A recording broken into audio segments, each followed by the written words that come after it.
இப்போ எல்லாருமே வந்து அவங்கவுங்க வேலைக்காக ஓடிட்டுருக்குறோம். நம்ம குடும்பத்தை பார்த்துக்கணும், நம்ம தொழிலை பார்த்துக்கணும், நம்ம படிப்பை பார்த்துக்கணும் அப்படிங்கிறக்காக ஓடிட்டுருக்குறோம்.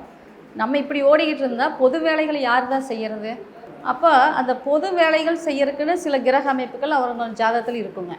இப்போ ஒரு பொதுவாகவே குரு சூரியன் அந்த அமைப்பு இருக்கிறவங்க பொது வேலைகளில் அதிக ஈடுபாடு இருக்கும் அவங்களுக்கு. பொது சேவை செய்கிறவங்கெல்லாம் பார்த்தீங்கன்னா ஒரு ஜாதகத்தில் குருவும் சூரியனும் இணைவு பெற்றிருக்கும். அதே மாதிரி குருவும் சனியும் இணைவு பெற்றிருந்தாலும் அவங்க சமூக சேவையில் இருக்கக்கூடியவங்களாக இருப்பாங்க. அப்போ ஒரு ஜாதகத்தில் சூரியன் குருவும் சனி குருவும் இணைவு பெற்றிருந்தால் அவர்கள் பொது சேவையில் ஈடுபடக்கூடிய அமைப்பை கொடுத்துரும்.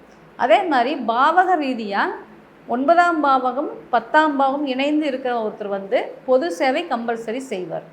இதுலேயே பார்த்திங்கன்னா கோயில் கட்டுறது, ஒரு அறக்கட்டளை வச்சு அதில் கொஞ்சம் குழந்தைகளைவோ இல்லை முதியோர்களை பராமரிக்கிறது, இந்த மாதிரி சேவைகள் பார்த்திங்கன்னா 1ஆம் பாவகம் 4ஆம் பாவகம் 9 10ஆம் பாவங்களில் இணைவு பெற்றிருந்தால் அவர் வந்து ஒரு அறக்கட்டளை நிறுவி கட்டடங்கள் அது கட்டி அதன் மூலமாக சேவை செய்யக்கூடிய அமைப்பை கொடுத்துரும்.